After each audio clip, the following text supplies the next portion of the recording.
தேமுதிக மக்கள் நல கூட்டணி இணைந்திருப்பது தமிழக சட்டப்பேரவை தேர்தலில் பலமுனை போட்டியை பலப்படுத்தியுள்ளதாக பத்திரிகையாளர் ஸ்ருதி தெரிவித்துள்ளார்.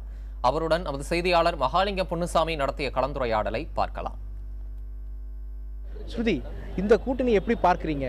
அதாவது அதிமுக திமுக இல்லாத ஒரு அணியை கடந்த நாடாளுமன்ற தேர்தலில் பாரதிய ஜனதா கட்சி உருவாக்கியது. தற்பொழுது இந்த கூட்டணி மூலமாக அது சாத்தியமாயிருக்குன்னு நினைக்கிறீங்களா? இது எந்த அளவுக்கு ஒரு வெற்றி கூட்டணியாக இருக்கும்னு நீங்கள் கருதுறீங்க?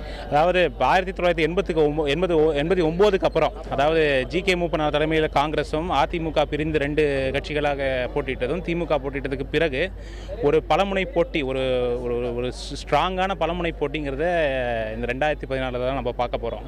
இது ஒரு பெரிய அச்சீவ்மெண்ட் தான் நான் நினைக்கிறேன். ஏன்னா திமுக அதிமுக இல்லாமல் மிச்ச கட்சிகளால் தாக்குப்பிடிக்க முடியாதுங்கிற ஒரு நிலைமை மாறி கிட்டத்தட்ட 5 கட்சிகள், அதாவது கொஞ்சம் இந்த சிறு கட்சிகளில் சப்ஸ்டான்ஷியல் ஓட் பேங்க் இருக்கிற ஒரு 5 கட்சிகள் இப்போ ஒன்றிணைந்து ஒரு கூட்டணியாக உருவாக்கி இருக்கிறது நிஜமாவே ஒரு ஹிஸ்டாரிக் சேஞ்ச் தான்.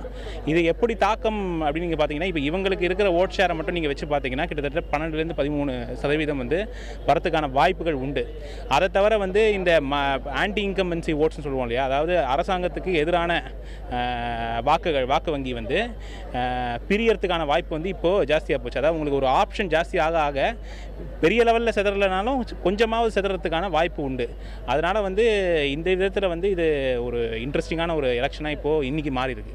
இந்த கூட்டு யாருடைய வாக்கு வங்கியை பிரிக்கக்கூடிய வாய்ப்பு அதிகமாக இருக்கிறது? இதில் பாதிப்பு திமுகவிற்கா அதிமுகவிற்கா? இல்லை, ரெண்டு பேர் வாக்கு வங்கியும் நிச்சயமாக பிரிக்கும். அதாவது இப்போ நியூட்ரல் ஓட்டர்ஸுங்கிறவங்க அதிமுக பக்கமும் போகலாம், திமுக பக்கமும் போகலாம். அவங்க கடைசி நேரத்தில் முடிவு பண்ணுற வாக்காளர்கள். இப்போ ஒரு புது ஆப்ஷன் அவங்களுக்கு கொடுத்த அப்புறம் அதிமுக ஓட்டும் பிரியும், திமுக ஓட்டும் பிரியும். ஆனால் திமுகக்கு இப்போ என்ன ஒரு பிரச்சனை அப்படின்னா, யூஸ்வலாக அப்போசிஷன் பார்ட்டியோட சேர்ந்து ரூலிங் பார்ட்டியை கவுக்கிறதுக்கான வியூகங்களை தான் இந்த கட்சிகள் அமைத்து நம்ம இத்தனை நாளாக பார்த்துருக்கோம். ஆனால் திமுக வேண்டாம், திமுக பிரதான எதிர்க்கட்சியாக இருந்தாலும் அந்த திமுகவுடன் எங்களுக்கு உடன்பாடு வேண்டாம் என்கிற நிலைப்பாடு இது ஒரு நிஜமாவே ஒரு பெரிய மாற்றம் தான் சொல்ல முடியும் நம்ம சிச்சுவேஷனில். திமுகவோட வாக்கு வங்கி, அவங்களுடைய கோர் ஓட் பேங்க் அதிமுகவோட கிட்டத்தட்ட 5-6% குறைந்ததுங்கிறது ஒரு யூஷுவல் அக்செப்டட் வியூ. அப்படி இருக்கும் பொழுது உங்களுக்கு இந்த நியூட்ரல் ஓட்டர்ஸ், அதாவது அரசாங்கத்துக்கு எதிரான வாக்காளர்கள் பிரியும் பொழுது திமுகவுக்கு பாதிப்பு ஜாஸ்தி இருக்கிறதுக்கான வாய்ப்புகள் உண்டு.